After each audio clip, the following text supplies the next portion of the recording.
G'day whisky lovers, welcome to the Hard Malt channel. My name's Tim, and something a little bit different today. I thought I'd talk about building yourself a whisky library. Now, what do I mean by that? Am I talking about building up a collection, all the bottles in the cabinet behind me, that kind of thing? Well, not quite, but sort of. I guess what I mean is, one of these days, when I'm old and grey, ain't got no much pay, need something for a rainy day. Geez, I could give the late great Robbie Burns a run for his money with that rhyme there.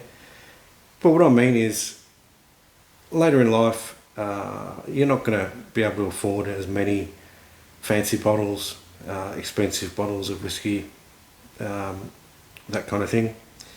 And plus, you're not going to have all the different bottles that you've purchased.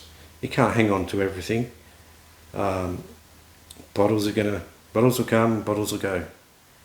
But what you can do, if I drag over my little Walker's shortbread tray that I've recycled here, what you can do is anything that strikes you as being a bit of a favourite, something that you might like to remember at some point, is you can start bottling little samples of it. So what I've got here is a bit of a collection building up. Got another tray in there, down in the cabinet there, hidden away for a rainy day. I've got some Longrow 21. I've got Lefroy Cartridge 2024. I've got the 2025 release as well. What else have I got here? I've got some Deanston 21. I've got some Duncan Taylor Lagavulin. So I've got a little selection of some of my favourite whiskies, the ones I've really particularly enjoyed.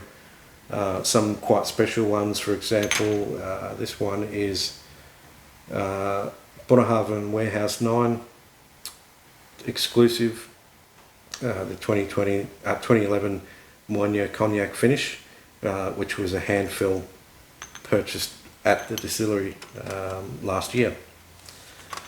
So what I mean by building up a library is saving some of your favourites.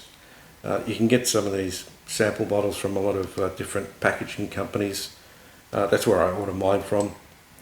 So I order 2 dozen of these little sample 50ml bottles, these ones are. So what I'm saving is not just a single tiny little pour. I'm saving enough for either 2 pours or lots of little tasters now and then. And what this means is once the full bottles are long gone, I've still got these that I can come back to. I can just crack them open, have a sniff if I want.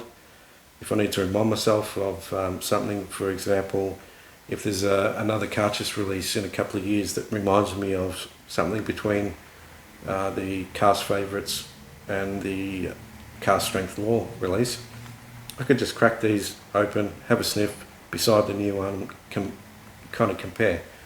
Or, as I said, these are 50ml samples that I've poured in here, so I've got plenty enough to pour tiny little samples as well, or tasters. As I said, yeah, you can find these bottles available to order online. A couple are actually recycled sample bottles that I've picked up along the way as well. So yeah, it's kind of handy. I can put a Lefroy into a nice green sample bottle, which makes sense being a Lefroy. Bunnahabhain, they like their amber or brown tinted glass. My other tip for you would be, when you do pour these samples, don't be shy.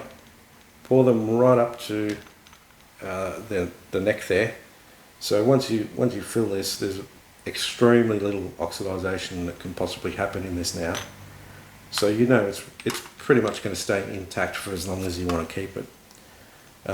My other tip is, especially for some of the older whiskies, the more complex ones, is don't pour it from a neck pour into a sample.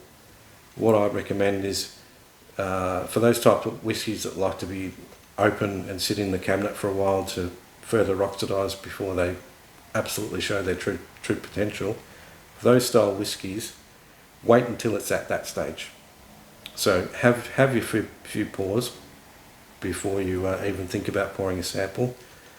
Leave it in the cabinet. When you think it's absolutely perfect, that's when get one of these out and pour a sample and put it away.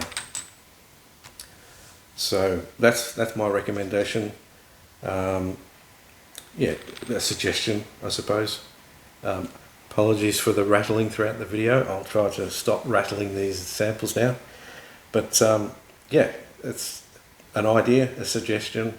I'd love to hear what you guys, whether you guys are doing the same. If anybody else has got any further tips or suggestions along these lines of how to savour your favourite whiskies, how to remember them, and how to store them, I'd love to see it in the comments. And if you like these kind of videos as well as my whiskey reviews, please give us a like, consider subscribing, and until next time, I'll keep saving some fancy whiskies, putting them away, and I'll see you in the next video. Cheers.